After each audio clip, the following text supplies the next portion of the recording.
یہ مفتی محمد امین صاحب فیصل آباد والوں نے یہ کتاب لکھی، اس کے صفحہ نمبر 96 پر یہ حدیث نبوی درج ہے۔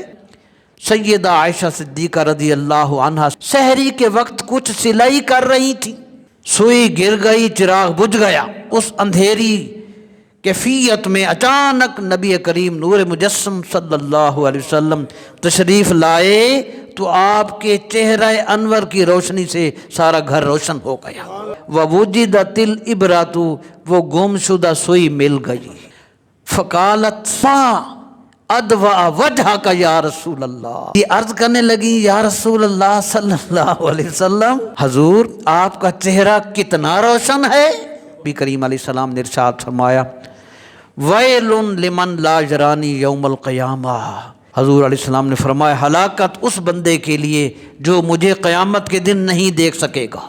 عرض کی یا رسول اللہ وَمَنْ لَا يَرَاكَ، حضور آپ کی زیارت کون نہیں کر سکے گا؟ نبی پاک علیہ السلام نے ارشاد فرمایا قال البخیل، بخیل شخص۔ عرض کی حضور بخیل، قالت ومن البخیل، بخیل کون؟